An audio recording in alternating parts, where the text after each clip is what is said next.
കുറെ നേരത്തെ യാത്രക്കൊടിയിൽ north bay ഐലൻഡിലെത്തി. ഇവിടെ കുറെ ആക്ടിവിറ്റീസ് ഒക്കെ ഉണ്ട്. നമ്മുടെ ആദ്യത്തെ റൈഡ് എന്ന് പറയുന്നത് ഗ്ലാസ് ബോട്ടം ബോട്ടിലേക്കാ. അരമണിക്കൂറാണ് പരിപാടി. 1200 കേട്ടോ ഇതിന്റെ ചാർജ് വന്നേ. കുറെയൊക്കെ കാഴ്ചകൾ കണ്ടു. മുകളിൽ നിന്ന് ഗ്ലാസ്സിലൂടെയുള്ള കാഴ്ചകൾ വേണ്ട അത്ര ക്ലിയർ ഒന്നും അല്ലായിരുന്നു കേട്ടോ. അത് കഴിഞ്ഞ് നമ്മൾ സീ വാക്കിംഗ് ചെയ്തു.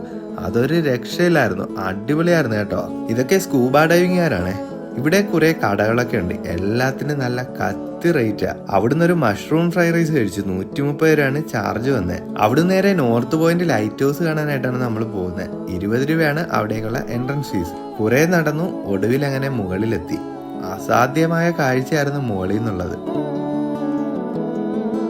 അവിടുന്ന് വീണ്ടും നമ്മുടെ യാത്ര തുടങ്ങി കേട്ടോ. റോസ് ഐലൻഡിലേക്കായിരുന്നു. ഓപ്പൺ സീ വഴി ആയതുകൊണ്ട് ബോട്ടിലിരിക്കാനായിട്ട് അടിപൊളിയായിരുന്നു. നല്ല കുലുക്കമൊക്കെ ആയിരുന്നു കേട്ടോ. റോസ് ഐലൻഡിലേക്ക് എൻട്രൻസ് ഫീ ഒന്നുമില്ല. കയറി വരുമ്പോ തന്നെ ഒരു ജാപ്പനീസ് ബങ്കർ കാണാം. അകത്തേക്ക് കയറിയാൽ കുറെ മാനുകളാണ് നമ്മളെ വരവേൽക്കുന്നത്. ഇവിടുന്ന് നടന്നു ബഗ്ഗിയിലും നമുക്ക് ഇതിന്റെ കാഴ്ചകൾ കാണാം. ബഗ്ഗിയിൽ 80 രൂപയാണ് ചാർജ് വരുന്നത്. ഞാൻ പതുക്കെ നടന്നു. ഇവിടെ കുറെ പഴയ ബിൽഡിങ്ങുകളും അതിന്റെയൊക്കെ അവശിഷ്ടങ്ങളാണ് നമുക്ക് ഇവിടെ കാണാനായിട്ടുള്ളത്. ഈ മരം വീണ സ്ഥലം കണ്ടോ? ഈ റോസ് ഐലൻഡിന്റെ ഐക്കോണിക് ആയിട്ടുള്ള ഒരു പ്ലേസ് ആണിത്. നല്ലൊരു ഫോട്ടോ പോയിന്റും കൂടെ ആട്ടോ ഇത്.